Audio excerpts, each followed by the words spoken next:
Sorry.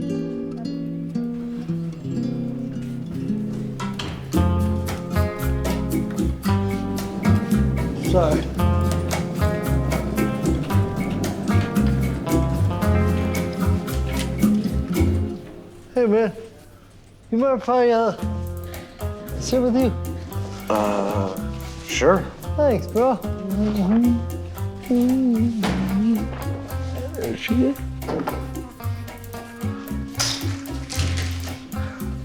Hey, you mind if I ask you something? Sure. So, web designers, you know, like, you know, what do they do?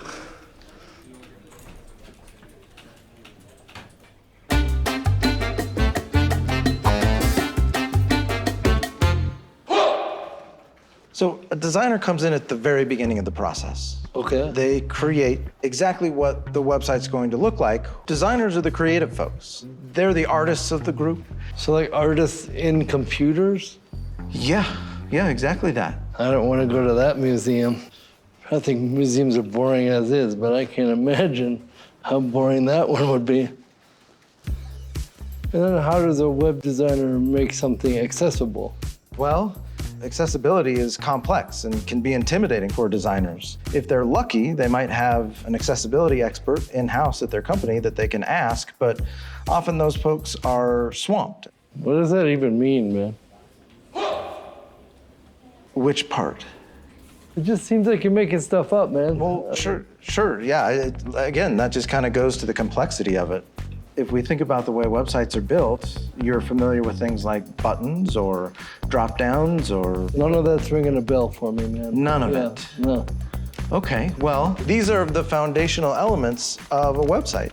And one of the things that can happen is if designers aren't very careful, they might create a component that is inaccessible, or someone with a screen reader or any other sort of assistive technology is gonna have a real hard time trying to use that website. I see the dilemma. So the more we can get right at the very beginning, the less time it takes to solve any problems that show up later down the line.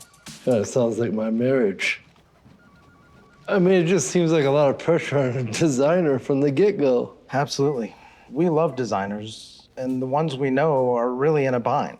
They want to design accessibly, but they just don't have time to learn thousands of new things in order to take this extra step. If you were a designer and had to create accessible designs, how would you learn everything that's needed?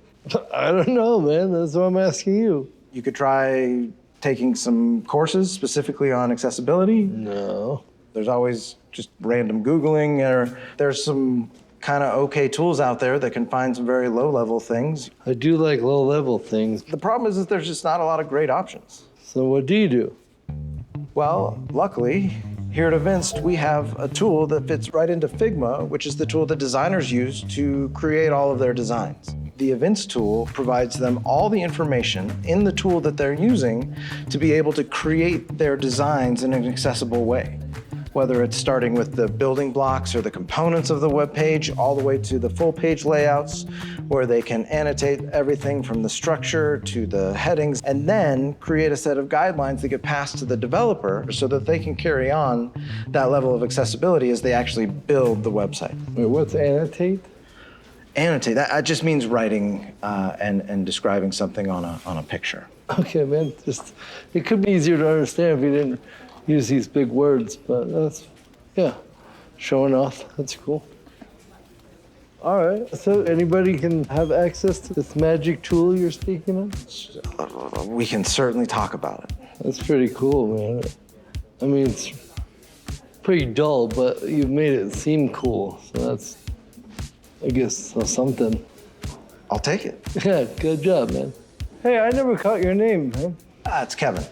Oh, yeah, so just one more, I'm sorry, I really got to get back to this. Maybe try the 8-ball? All right. We'll see. Does Devin want to be my friend?